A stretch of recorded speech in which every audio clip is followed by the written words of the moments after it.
Bonjour à tous et bonjour à vous Marc Zingraff et bonne année. Bonjour Julia, bonne année à vous aussi. Merci beaucoup. Alors vous allez pouvoir exprimer vos vœux aussi à nos téléspectateurs à la fin de cette interview, mais revenons d'abord évidemment sur 2020. Ça a été l'année de votre élection en tant que maire de Sarreguemines, mais dans un contexte bien particulier. J'ai été gâté. Oui. Qu'est-ce que vous retenez de cette année qui vient de s'écouler ? Bien, je retiens tout ce qui est lié aux élections, évidemment, à leur issue heureuse, à toutes ces étapes qui néanmoins n'ont pas été festives, puisque de suite nous sommes entrés dans ce qui concernait le Covid, et ça a été le branle-bas de combat immédiat dans les semaines qui ont suivi, et nous n'en sommes toujours pas sortis. Oui, c'est une année très particulière. Alors 2020, ça va être du coup votre première année complète en tant que maire de Sarreguemines. Le plus gros dossier, c'est sans aucun doute Action Cœur de Ville. Quelles vont être les avancées cette année? De quoi est-on sûr? Alors il y a des avancées qui vont être visibles très prochainement, puisqu'au plus tard à la fin mars, les deux tours de la rue des Sapins ou de Nancy devraient tomber. J'ai signé en ce sens. Globalement, moi j'en suis certain, c'est comme ça que ça va se passer. Et puis il y a ce qui sera très visible rapidement également, c'est ce qui se passe du côté du Carré Louvain. Leclerc devrait démarrer autour de Pâques, à peu près. Et puis vous avez remarqué que ces derniers temps, notre concessionnaire, la SEBL, eh bien, auditionne, reçoit, fait visiter les porteurs de projets pour les cellules qui concernent la partie avant de la galerie. Sont également prévus un certain nombre de travaux d'aménagement, d'amélioration de ces lieux sur le plan architectural ou en ce qui concerne l'aménagement. Alors justement, vous parlez du Carré Louvain parce que évidemment vous donnez la priorité au centre-ville et au commerce. Le Carré Louvain spécifiquement peut-il redevenir le poumon de Sarreguemines? Pourquoi ça serait différent cette fois-ci? Écoutez, on va s'y appliquer. D'abord, on a pu remarquer que la médiathèque garde toutes ses capacités d'attraction, elle est dynamique, elle continue à l'être, elle va continuer à l'être. Je crois que Leclerc sera une locomotive intéressante pour ce site, dans la pluralité de ce qu'il va proposer.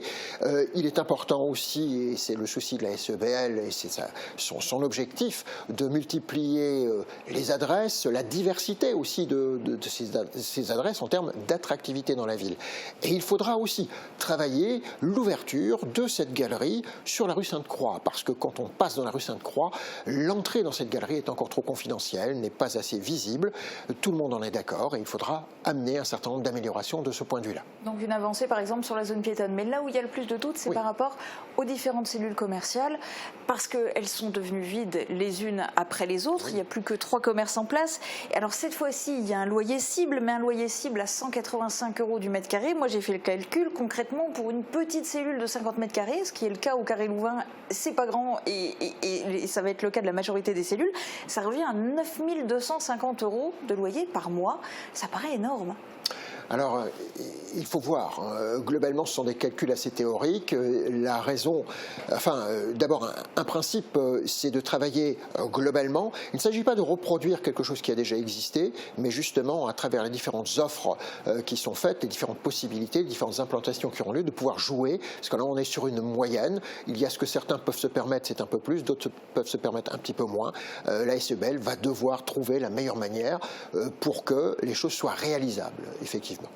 Alors pour 2021, quels sont les autres projets, les grands projets structurants, porteurs ou que vous voudriez particulièrement évoquer ? Oui, alors il y a toujours en relation avec Action Cœur de Ville à poursuivre la concertation avec les commerçants, avec tous ceux qui sont concernés par la place du marché, tout ce qui tourne autour de la place du marché. Là, c'est beaucoup plus compliqué parce qu'on est lié à la question du Covid dans laquelle nous nous trouvons encore. Il ne s'agit pas d'embêter, encore une fois, au moment de la reprise, d'une reprise prochaine, les restaurateurs, les commerçants. Voilà, donc il y a un gros travail qui est fait actuellement sur le terrain par le manager de centre-ville, par l'adjoint concerné, Sébastien Young, pour qu'on puisse déterminer quel sera le bon moment pour faire des travaux, que ce soit cette année ou que ce soit l'année d'après, en fonction de ce qui va s'exprimer.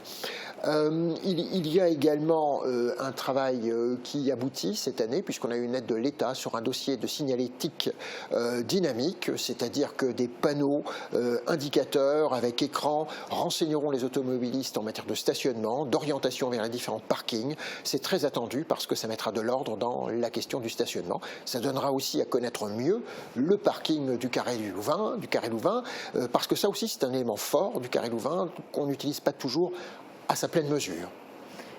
Autre projet a priori structurant, il y a le réseau de chaleur.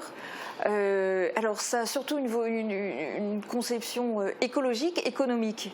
Oui, alors il ne faut pas oublier que le réseau de chaleur, d'abord, est résolument tourné vers un avenir qui prend davantage en compte la responsabilité écologique, l'éco-responsabilité. Ça suppose néanmoins qu'on passe à travers un certain nombre de travaux. Il y en a encore à hauteur de 400 000 à peu près cette année, avec des désagréments. Il faut gérer des chantiers qui sont quelque peu invasifs quelquefois, ce qu'on essaye de surveiller, mais il faudra passer par là. Ce qui nous amène aussi à refaire de la voirie. On va refaire de la voirie, une certaine quantité de voirie cette année, également dans les quartiers, je pense à Folperswiller, la rue du Beau-Site par exemple. Voilà, donc Neunkirch aussi, qui est en plein réaménagement. Voilà, Neunkirch, il reste pour à peu près 400 000 € également à continuer. Ça m'amène à rappeler aussi qu'il y a des chantiers qui se perpétuent, qui continuent cette année. Il y a également l'école de la Cité. L'école de la Cité, on est encore à 950 000 € à réaliser cette année pour faire de cette école quelque chose de remarquable. Il y a un énorme chantier que beaucoup ont hâte de voir démarrer, c'est sur le site des anciennes faïenceries. Quel est l'avenir? Parce que vous entretenez le mystère depuis pas mal de temps. Vous en êtes où des réflexions? Alors évidemment, ce chantier a été préparé longtemps. Il y a eu de nombreuses années de discussion. Là, on en est à la démarche qui nous conduira à réaliser les différentes étapes, les différents travaux dans le cadre de la mise en place d'une ZAC, une zone d'aménagement concerté.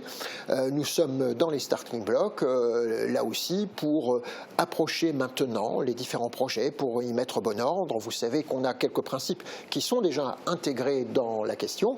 Casino ou pas casino? C'est ce qui concerne d'abord déjà la forêt, puisqu'on parlait d'éco-responsabilité tout à l'heure. Il est important qu'il y ait de la forêt et nous la conserverons. Alors casino ou pas casino, vous savez que le dossier, bien sûr, est au ministère depuis un moment. Dans un contexte Covid, là aussi, c'est pas forcément évident. Mais il y a beaucoup d'autres projets encore qui sont intéressés ou qui se bousculent à la porte de ce périmètre. Et il faudra cette année proposer quelque chose qui soit cohérent dans l'ensemble de ce dossier. Alors, par la force des choses, vous prononcez souvent le mot Covid. Alors justement, la culture, le sport de manière générale, il y a un petit peu toute la vie sociale qui est en stand-by. Qu'est-ce que vous proposez? Quelles sont vos pistes de réflexion par rapport à ça? Alors d'abord, j'ai soutenu récemment la culture. J'ai écrit à Madame la Ministre, à Roselyne Bachelot, il y a peu. Je n'ai pas encore eu de réponse à ce jour, mais pour soutenir la culture qui effectivement vit une période extrêmement difficile. Je parlais tout à l'heure des commerçants et de tous les acteurs du centre-ville, mais il ne faut pas oublier le combat qui est mené par toutes les entités de la culture, à juste titre. Il en est de même pour le sport, puisque les dernières nouvelles nous apprennent évidemment que le sport qu'on pensait parti dans la bonne direction, eh bien, va de nouveau devoir se restreindre. C'est difficile, parce que la culture, le sport, finalement, ça nous amène à contraindre le moral des Français. C'est le moral des Français qui a besoin qu'on se retrouve, aux terrasses des cafés, qui a besoin qu'on se réunisse, qui a besoin de convivialité, qui a besoin des salles de spectacle. Quand je vois des grandes salles avec les sièges vides, les cinémas sans public, enfin voilà, je veux dire, ça fait mal au cœur et ça fait mal à la santé des Français aussi. En deux mots, parce qu'on a très peu de temps, vous avez beaucoup évoqué des projets de la ville. Il n'y a pas seulement ce que fait la ville directement, il y a des choses qui sont aussi en partenariat avec la Casques, et il y a aussi le rôle de la ville d'accompagnateur de projets privés. Oui, alors nous accompagnons bien sûr très souvent, et c'est aussi notre vocation, les projets privés, parce que la ville ne peut pas faire tout toute seule. Donc il y a un certain nombre de projets en ce qui concerne l'ancien hôpital, l'hôpital du Parc, en ce qui concerne le prieuré, par exemple à Neunkirch. Ce sont des projets que nous allons suivre, la CESA aussi, autour de la CESA, de plus près, participer, amener des éléments de facilitation, voilà. J'ai une question maintenant, la question va être plus longue que la réponse, je vous demande juste un chiffre. Les rumeurs vous donnent toutes parties prenantes dans les prochaines élections régionales. Le seul doute qui plane, c'est en combienième position sur la liste? Écoutez, moi, je vais vous faire une réponse de Normand. J'aime beaucoup la Normandie. Je veux dire, voilà, la question de la région est extrêmement importante. Je crois que notre territoire doit être représenté absolument activement au niveau régional, comme il doit l'être au niveau départemental. Nous ne saurons donc pas manquer ce rendez-vous d'une manière ou d'une autre. Donc, puisque c'est une réponse de Normand, je vous propose de vous adresser plus directement aux téléspectateurs. Vous avez 20 secondes pour leur souhaiter une bonne année. Oui, alors une bonne année, d'abord pour des vœux de santé en raison du contexte, et il ne faut pas abandonner d'abord les principes de précaution, et puis malgré tout rester actif d'une manière différente, mais rester actif. Mes vœux de sérénité, parce que c'est le moral aujourd'hui qui est le nerf de la guerre. Il faut absolument garder le moral pour pouvoir être résilient, c'est-à-dire rebondir dans la difficulté, et terminer en disant qu'il faut le vœu de réussite aussi, parce que nous avons des projets. On va être obligé de s'arrêter là. Voilà. Je suis désolée, très bonne journée à tous, à demain.